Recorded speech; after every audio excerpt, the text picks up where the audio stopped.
Decir amén. Amén. Amén. Pues la verdad que me siento dichoso de poder estar en esta iglesia. Estaba disfrutando porque, como bien he dicho, creo que el Señor está aquí. Amén. Me decía el pastor ayer en el mercado que si venía a compartir la palabra y cómo no. Amén. Estamos en la voluntad de Dios y en ello creo.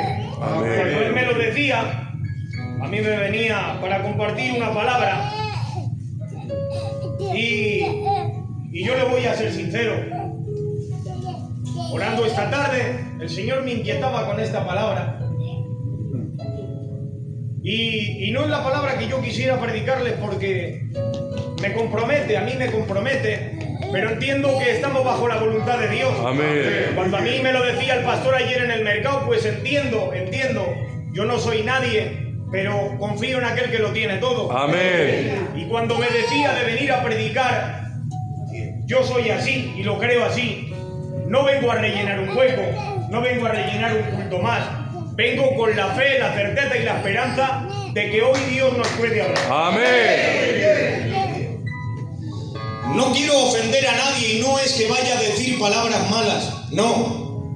Pero son verdades que a mí, al recibirlas, me confrontaron mucho al punto de que este mensaje ha sido capaz de marcar un antes y un después en mi vida. Amén.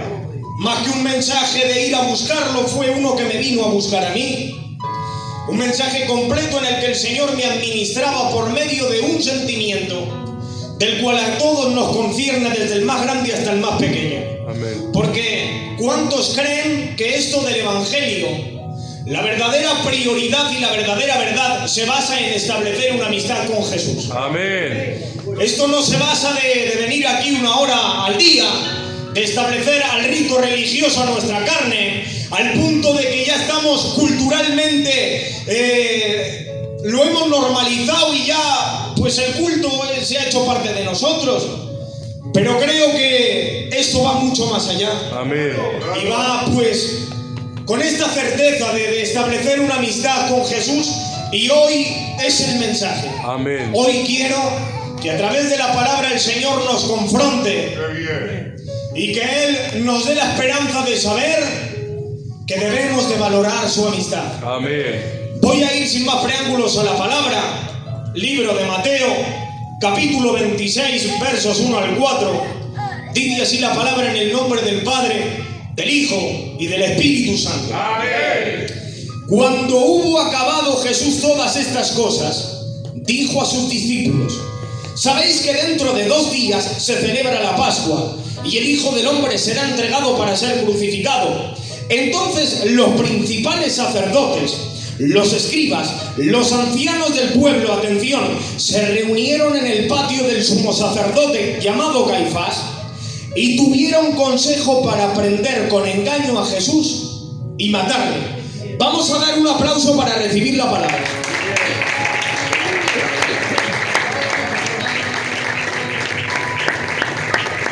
Para ponernos en contexto, anteriormente, para llegar a este tiempo, Jesús ha escogido a 12 hombres principalmente para que estuviesen con Él y también participar de su ministerio en la tierra.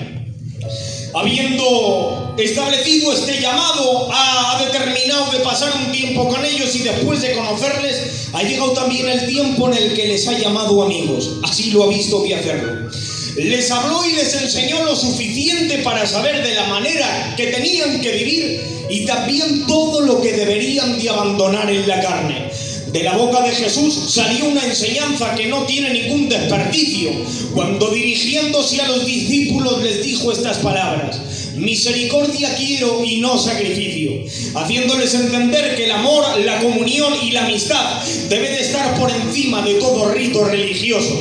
Porque también les habló por parábolas y les aprendía con mucha sabiduría a todos los que iban diariamente con él. Pero llegamos al punto donde faltaban 2 días para la Pascua, la fiesta más importante para el pueblo de Israel, ya que estaban celebrando la salida de Egipto cuando estaban esclavos, y llegaba el día donde tenían que celebrarlo. Y esto hacía que los sacerdotes, los escribas y los los fariseos se reunirían en el patio de Caifás, y cuando se juntaban para esto, hablaban acerca de cómo debería de prepararse el templo, las ofrendas, los sacrificios y todas las cosas, porque era una gran fiesta para ellos. Pero entre tanto, Jesús anuncia a sus discípulos que en 2 días el Hijo del Hombre había de ser entregado, hablando de su propio sacrificio.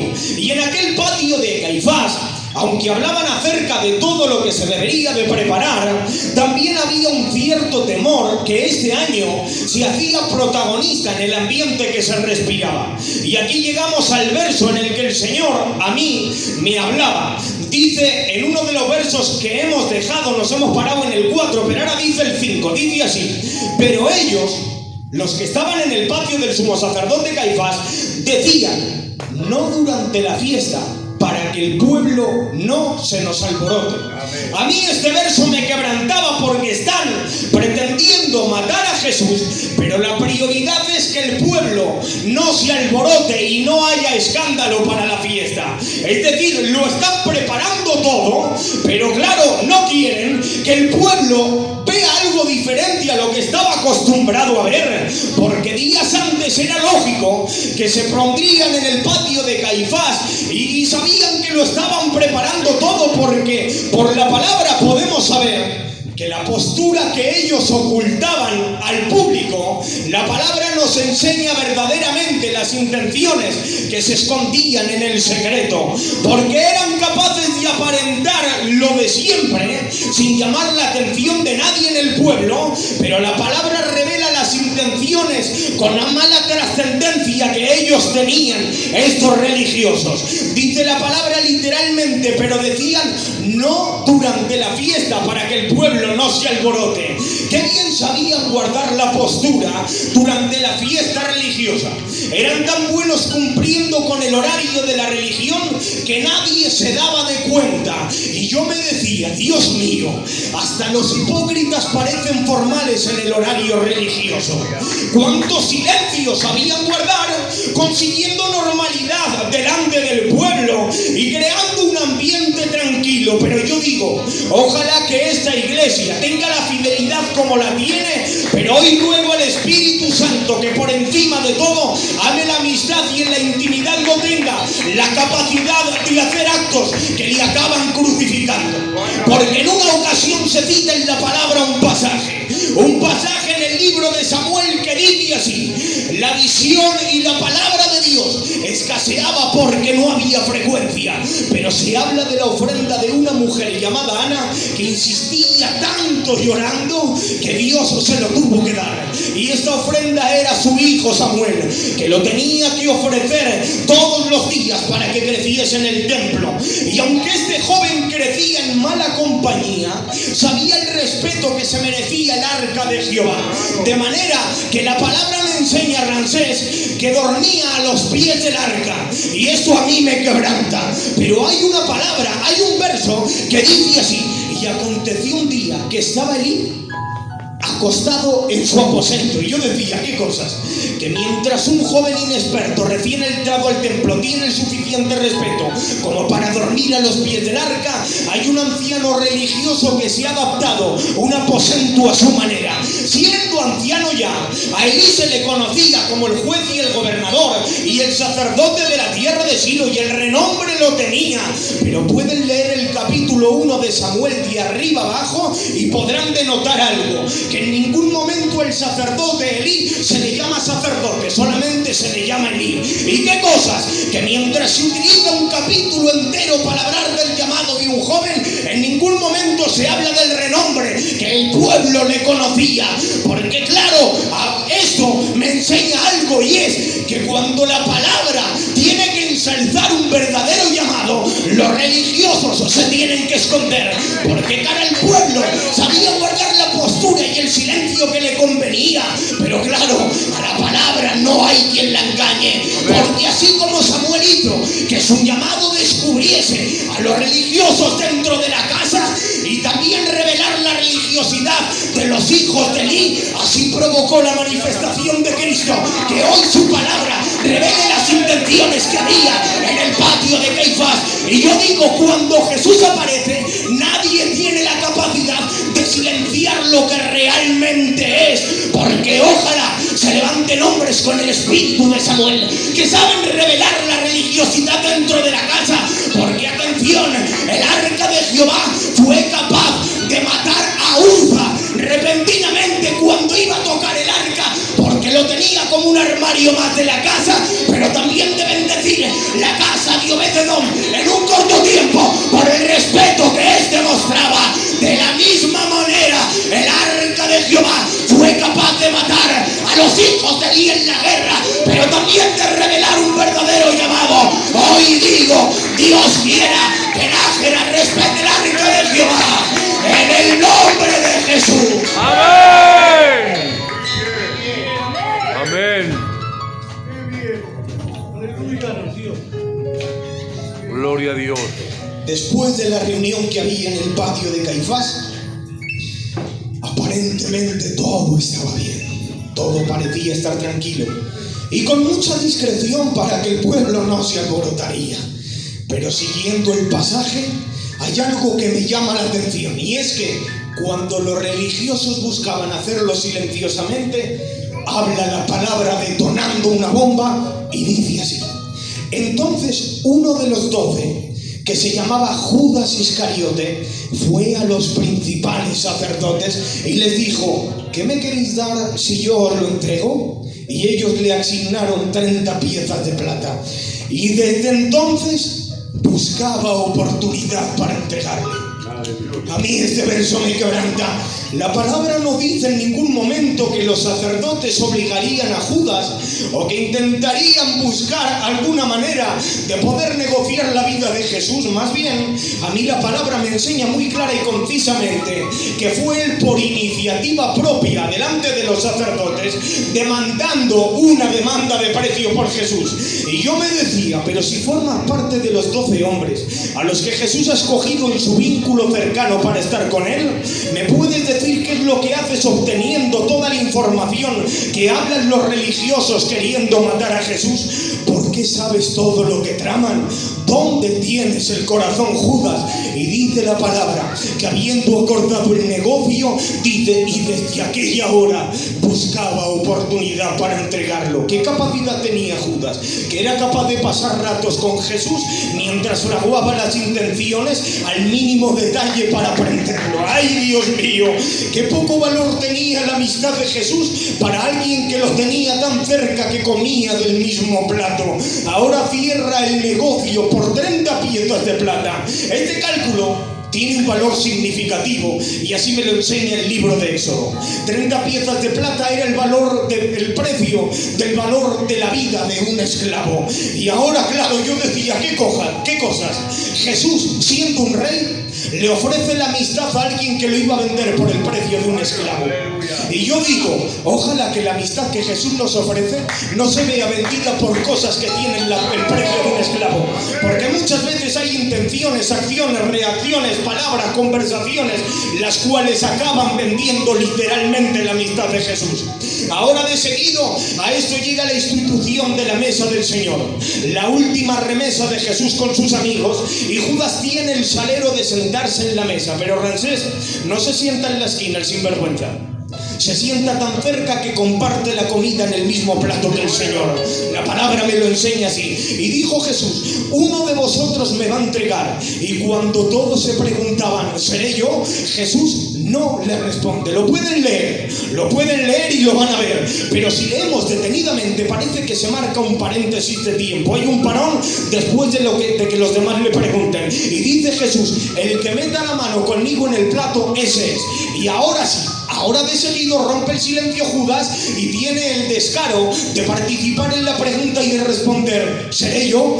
Y ahora estableciendo esto, dice Jesús en ese... Porque claro, si Jesús no hace ese parón, me da a mí a entender que Judas hubiese guardado silencio y habría hecho como que no pasa nada. Pero una vez más, Jesús sabe revelar los silencios diabólicos que se guardan, como el del sacerdote Elí en el templo. Y ahora cuando Jesús lanza esta pregunta, tiene que responderle a él, tú lo has dicho, porque participar en la mesa donde Jesús come, tarde o temprano revela las intenciones más silenciosas para los hombres, y llegando el momento vienen para arrestar a Jesús. Y ahora quiero que me sigan, porque a mí esto es lo que más me ha quebrantado de recibir este mensaje. Esta vez no vienen los guardias que quedaron prendidos cuando vinieron aquella vez y escuchándole hablar dijeron, no hemos escuchado a un hombre hablar así. Amén. Y ahora se tuvieron que ir con las manos vacías, de manera que ahora quien va detrás de ellos, fijaros quiénes son, los mismos que al principio procuraban su vida en el patio de Caifás. Lo dice la palabra literalmente. Detrás de Judas, ¿quién venía? Los sacerdotes, los ancianos y los fariseos del pueblo. Y le dice Judas, mirad, vamos a hacer bien el plan, esperar aquí, porque al que yo bese, ese es. Tengo que decir y hacer un parón aquí, que el beso puede pasar desapercibido cuando lo leemos, pero si vamos al trasfondo histórico me representa muchas cosas. Un beso, atención, mostraba el respeto y el honor de un discípulo, la lealtad y la amistad entre familiares y el reconocimiento público que un discípulo demostraba a un rabino públicamente, agradeciendo todo lo que de él había aprendido. Pero esto sirve para otra cosa, y aquí ya esto fue lo que me quebrantó. Se utiliza para una cuarta cosa, que esto a mí me rompe. Cuando alguien cerraba un negocio, este propinaba un beso en la mejilla del otro, y un beso era la firma de su satisfacción, demostrando con esta firma que había quedado satisfecho. Amén. Ay, Dios mío, cuando Jesús llega y le besa, cuando Judas llega y le besa la mejilla de Jesús, le mira a Jesús y le dice, amigo, ¿a qué vienes? Y no veo reacción por parte de Judas. Judas, ¿por qué no hablas? Porque tengo que decir que cuando Judas le besa y ve un negocio cerrado, Jesús abre una nueva oportunidad de amistad. Amén. No sé cómo se encuentra tu amistad, pero hoy tienes una nueva oportunidad. Porque un beso no solo delataba quién era Jesús, más bien estaba quebrantando una amistad públicamente. Pero en Jesús, aunque el beso significaba amistad y lealtad, se le ha revertido por traición consciente con el signo del amor. Y hoy digo, ¿por qué precio estás vendiendo su amistad? Hoy Jesús lanza esta pregunta con dolor en el corazón. ¿A qué has venido y el culto, amigo? ¡Gloria! ¿A qué has venido, amigo? Valoremos su amistad. Amén. En el nombre de Jehová. ¡Amén! ¡Gloria a Dios! Judas no quiso aprovechar la oportunidad, de manera que dice la palabra, luego Jesús le dijo a la multitud, ¿acaso soy un ladrón para que vengan con espadas y palos para arrestarme? Porque no me arrestaron en el templo, si estuve allí todos los días. Porque a Jesús le dolía más su libertad en el templo que su arresto en el Getsemaní. A Jesús le duele más la libertad que le das en el culto aparentemente que el arresto que le haces en tu casa. Porque hay gente con la capacidad de aparentar públicamente que tiene a Jesús como el mejor de los maestros, cuando en casa lo tiene como el peor de los ladrones. ¡Gloria a Dios! ¡Oh! Porque hoy se comportaban los fariseos con tal entusiasmo en el templo que parecían estar tranquilos, de manera que Jesús les podía enseñar, pero cuánto mal guardaban en el corazón. Porque ser amigo no es obedecer todo lo que demanda el culto y el rito de la religión. religión, cuando luego provoco que Jesús a solas se tenga que preguntar: ¿soy un ladrón acaso? ¿Por qué no me has arrestado en el cultivo? Ojalá que la fiesta y la religión no silencien lo que de verdad eres. Hoy digo, da evidencias en el culto de lo que vives en casa, en el nombre de Jehová. ¡Amén! ¡Amén! ¡Gloria a Dios! ¡Amén! Pasadas estas cosas, después de entregarle, llega el momento donde meten a Jesús al concilio y le hacen tantas preguntas que piensan que van a poder prender en algo a Jesús, queriendo justificar una mínima cosa para darle lo que supuestamente se merecía como el sacrificio. Y dice la palabra que al día siguiente lo llevaron atado de los pies y de las manos al gobernador Poncio Pilato, y viendo que Jesús era condenado a la sentencia de muerte, vuelve a aparecer por allí el hombre de los negocios, y dice la palabra: entonces Judas, atención a esto por favor, entonces Judas volvió arrepentido ante los principales sacerdotes con los que acordó la vida de Jesús, y gritó: yo he pecado entregando sangre inocente. Y cogiendo las 30 piezas de plata, vayan conmigo y métanse en esta piel, cogiendo las 30 piezas de plata, las arrojan en el templo. Pero ellos respondieron con la frialdad de la religión: ¿y a nosotros qué nos importa? Allá tú, porque el negocio ya está cerrado. Y dice la palabra que sabiendo que el negocio estaba cerrado, cogió las 30 piezas y las arrojó en el suelo del templo. ¿Qué cosas? Que las 30 piezas de plata que adquiere por la vida de Jesús son las que literalmente iban a arrojar en el templo. Y yo decía: qué barato te has vendido, Judas. Porque ya no es que no valores la amistad de Jesús, no valoras ni tu propia vida. Porque llega el momento donde se cita el pasaje en el libro de Juan y dice la palabra que 6 días antes de la Pascua se acerca por la ciudad donde se encontraban las hermanas de Lázaro, y entrando por allí ahora le preparan una cena. Pero entonces María ahora coge y rompe un frasco de nardo puro, lo tira a los pies, y ahora dice así: está por allí el hombre de los negocios llamado Judas, y tiene que decir: hombre, por favor, que estos habrían podido vender por 300 denarios y se habría podido abastecer la pobreza de muchos. Qué bien sabía calcular, Dios mío, toda su vida calculando, y acaba vendiendo su vida por 30 piezas de plata, el precio de un esclavo según la ley demarcada por Moisés. Porque la cosa no se queda en haber vendido a Jesús y ya está.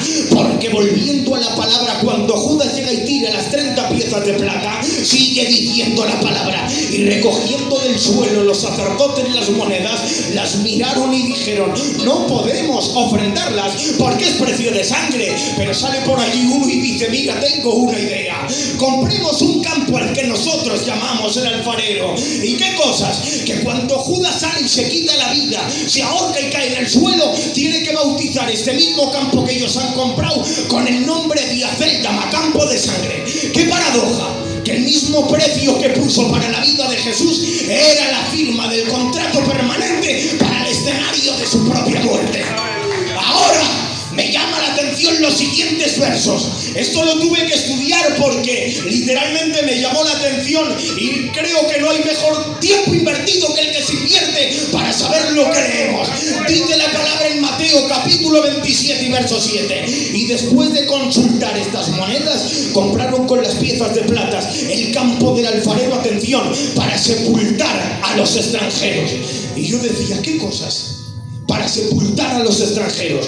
Cuando compraban un terreno y lo llamaban el campo del alfarero, no es que solo habría uno, es que cuando compraban estos campos le ponían un precio tan bajo que no tenía el suficiente valor para poder invertir o cultivar, de manera que lo dejaban, hablando entre ellos, para un terreno para aquellos que no tenían dónde caerse muertos en la tierra de Israel. Los extranjeros excluidos que no tenían una tumba lo dejaban como un panteón, para cuando estos sacerdotes sabrían de la muerte de un excluido, lo cogían y lo llevaban allí. Esto era el campo del alfarero. Y si algo me enseña la Biblia es que el precio de sangre queda perpetuamente visible. Y ahora me van a entender. Si vamos al libro de los Hechos, Lucas, el que ordena todos los tiempos y es muy entendido en todo, dice así: y con el salario de su iniquidad, hablando de Judas, adquirió un campo y fue notorio a todos los habitantes de Jerusalén que este, en su propia lengua, en Jerusalén, tuvo que darle el nombre que se llama Acéldama, que quiere decir campo de sangre. Es decir, si Judas murió en el mismo campo que compró inconscientemente con su dinero, está poniéndole él mismo el nombre de Acéldama. Judas murió estrenando lo que seguidamente se iba a utilizar como algo que se utilizaba para enterrar a los extranjeros y excluidos, porque llegando al verso 9 dice: así se cumplió lo dicho por el profeta Jeremías, cuando dijo: y tomarán 30 piezas de plata, precio del apreciado, según precio puesto por los hijos de Israel. Ahora bien, si Judas es hijo de Israel, la propia acción le está haciendo que de sangre y linaje sea descendiente de Israel para poner el precio que hablan los profetas. Pero claro, ahora la propia acción le tuvo que hacer extranjero ante los ojos de Dios y de su propio pueblo. Pero claro, ahora valoró tan poco la amistad de Jesús, que habitó eternamente donde iban a habitar los extranjeros y excluidos de Israel. ¡Qué cerca estuvo, pero qué lejos se quedó! Y a mí el Señor me lo ministraba así, de la siguiente manera: hoy, conscientemente, nosotros somos conciudadanos del cielo porque somos advenedizos de esta tierra, y así me lo enseña la palabra. Pero atención, aquel que deshonra el nombre de Jesús con su forma de vivir, compra literalmente y conscientemente el precio del billete, que pagará su billete en el infierno. Hoy digo: te pertenece el cielo, no vendas el billete para ir a la ciudad donde morirán los extranjeros y excluidos del cielo. Porque Acéldama significa campo de sangre, dice la palabra, hasta hoy. Porque cuando los judíos leen esto, entienden acerca de todo lo malo que tuvo Judas. Porque el campo se ha convertido en el recordatorio permanente del pecado de Judas. Y yo digo: ¿cuántos Acéldamas personales tenemos? Porque el precio que hoy le pongamos a la amistad de Jesús determinará el campo de nuestra eternidad. Por eso hoy reprendo en el nombre de Jesucristo todo Acéldama personal que me quiera robar tu entrada al cielo. Has costado la sangre de Cristo, valora el cielo en el nombre de Jehová. Amén. Gloria a Dios. Estoy en lo último. Amén. Gloria a Dios. Llegando a este punto del mensaje, el Señor me estuvo haciendo ver la importancia que tiene saber valorar su amistad. Aleluya. Pero para concluir con el mensaje, me hizo ver cuánto valoró Jesús su amistad con nosotros. Y Pablo nos enseña por medio de los Romanos que por cuanto todos pequemos estábamos destituidos de la gloria de Dios, porque nadie podía compadecerse de nosotros, al punto que Ezequiel en el capítulo 16 nos alegoriza con una niña recién nacida que ha sido arrojada sobre la faz del campo con menosprecio de su vida, al punto de que nadie se pudiese compadecer. Pero Pablo también tiene que presentar a los filipenses al único que nos podía librar de la muerte. ¡Amén! De manera que dice que siendo igual a Dios no escatimó como cosa que aferrarse, sino que se humilló hasta la muerte, y muerte de cruz. ¡Amén! Jesús valoró tanto su amistad con nosotros que entregó su propia vida, y quería bajo su voluntad que nuestra amistad con Él sería igual, atención, que la de Él con el Padre. Ay, Dios mío, y esto me lo enseña la Biblia en la oración que hace en el Getsemaní. Dice así: para que todos sean uno, como tú, oh Padre, en mí y yo en ti, que también ellos sean uno en nosotros, para que el mundo crea que tú me enviaste. La gloria que me diste yo les he dado, para que sean uno como nosotros somos uno, y yo en ellos y tú en mí, para que sean en perfecta unidad. Amén. Y a mí esto me quebranta, porque atento a esto, parece simple pero es algo aterrador. Jesús valora tu amistad. Amén. Ay, Jesús valora valora tu amistad. Jesús valora tanto tu amistad que está esperando a que te despiertes por el día para darle las gracias. Y si aún no lo has hecho, te espera que des gracias por los alimentos que ha puesto en tu mesa. Aún más, te espera antes de que vayas al cultico. A ver si puedes dedicarle un rato. Pero al Señor con el culto, perdónenme, no le basta. Espera la noche a ver si a solas te atreves a entregarle un rato. Ni aun con todo y eso te sigue guardando en tus sueños. Déjenme decirles, valoremos la amistad de Jesús. Amén. Y yo me preguntaba, y este es el título del mensaje: ¿qué precio le pongo a mi amistad con Jesús? Amén. Porque Él no escatimó ni su propia muerte, y a mí, tío Isidro, me cuesta sacrificar a la carne media hora para pasar un rato a solas con Él. Y a mí esto me da vergüenza. Me enseña la Biblia que después de hacer aquella oración en el Getsemaní, lo han crucificado. Y estando suspendido entre el cielo y la tierra, le queda una última petición para que el Padre la cumpla. Y tiene que decir así: Padre, perdónalos porque no saben lo que hacen. Amén. Porque por aquella cruz corría lentamente la sangre que tenía la capacidad de que cuando impactara en el suelo temblaría y clamaría hasta lo que no tiene vida. Amén. Mira que habla el autor de los Hebreos de esta sangre y tiene que decir en el 9:13: porque si la sangre de los toros y de los machos cabrios y las cenizas de la becerra rociada santifican para la purificación de los inmundos, cuanto más la sangre de Cristo, el Hijo de Dios. Pero aún sigue hablando de esta sangre, dice: Jesús, el mediador de un nuevo pacto, y la sangre rociada que habla mejor que la de Abel. Nunca se ha reconocido una hazaña tan heroica como la de un crucificado en una cruz clamando por aquellos que le crucifican. ¡Amén!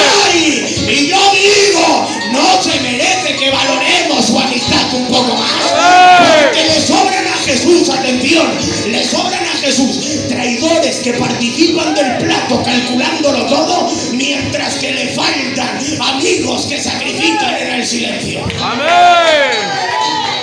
Y ahora me van a entender, porque si veo una virtud, a mí esto me quebranta, cierro ya, palabra de honor. Porque si veo una virtud en María de la que he estado hablando un poco antes, es que la palabra me enseña literalmente que rompió el frasco con tanto silencio que los discípulos se dieron de cuenta cuando la casa se había llenado del olor del perfume. Amén. Así me lo enseña la palabra. Primero, se rompe el frasco y unge los pies de Jesús. Segundo, la casa se llena del olor del perfume. Y tercero, los discípulos se dan de cuenta. Perdónenme hacer este inciso. Hoy se ha revertido el orden, porque hoy se quiebran tantos frascos que solo suenan cristales rotos, pero con ausencia de fragancia. Dios quiera que sacrifiquemos en el silencio donde habla la fragancia, porque atención, Dios prefiere oler tu fragancia que escuchar tus cristales rotos. Amén. Porque sí, así lo enseñó Jesús en la cruz. Amén. Soltó fragancia de ese costado, un olor tan fragante que a fin de salvarnos no le importó el dolor. Qué olor tan agradable no llegaría al cielo, allí arriba en el monte de la calavera, que en aquella cruz se vio el abrazo más entrañable de toda la eternidad, porque en la cúspide de aquella cruz fue el escenario que grabó a fuego en la memoria del Padre el abrazo de Cristo con la iglesia. Hoy te digo, valora su amistad. Jesús entregó su vida, que no se tenga que entristecer porque no lo valoras. En el nombre de Jehová. Amén. Amén. Mi invitación es esta: valoremos la amistad de Jesús. Amén. Que perdónenme, y es algo que si bajo y no lo digo, me va a pasar algo, porque lo siento de Dios. Hay un pasaje en la Biblia cuando habla Johnny del levita y la concubina, cuando da las heredades a las tribus de Israel, tiene que decir que ha llegado a tal punto el pecado de Israel que ha cogido cogido y ha partido a la mujer en 12 cachos, a consecuencia de que le robaron a la mujer, la sacaron a la puerta y, perdónenme, abusaron tanto de la mujer que al día siguiente la dejaron en el umbral de la puerta medio muerta. ¿Y por qué es esto? Porque el pecado de Israel era tan grande que aquel sacerdote, aquel levita, tiene que levantar la mirada al cielo y decir hasta dónde vamos a llegar. Pero cada cacho, en cada tribu de Israel, cuando abrían las puertas, Simeón, Judá, Leví, cuando veían el cacho de carne, decían, pero tan mal estamos. El evangelio ha llegado a tal punto de degradación que hoy deberíamos de preguntarnos lo mismo. ¿Hasta qué punto vamos a llegar? Valoremos realmente la vida del evangelio. Urias, por ser rey, se presenta y coge el incensario. Y por ser rey se cree que puede hacer lo que le da la gana. Y esto solo le pertenecía a los sacerdotes. Y ahora por ser rey coge el incensario y va a quemar. Pero sale Azarías y le dice, ¡párate! Porque a ti no te pertenece hacer eso. Claro, porque Azarías respetaba a Jehová. Y cuando coge Uzías, le va a pegar con el incensario a Azarías. Pero atención, quien defiende la santidad, Dios le defiende a él. Defendamos la santidad de un evangelio puro. Si le echamos la mirada atrás, veremos rodillas. Veremos gente que ha entregado su vida. Y hoy que estamos entregando, hoy te invito, vive con santidad, vive con honradez, vive de verdad para Dios, en el nombre de Jehová. Amén. ¿Qué les parece? Yo lo siento así. Si apagamos las luces 2 minutos, Amén. le entregamos un minuto que quien se comprometa a establecer una amistad con el Señor podrá gozar de ello toda su vida.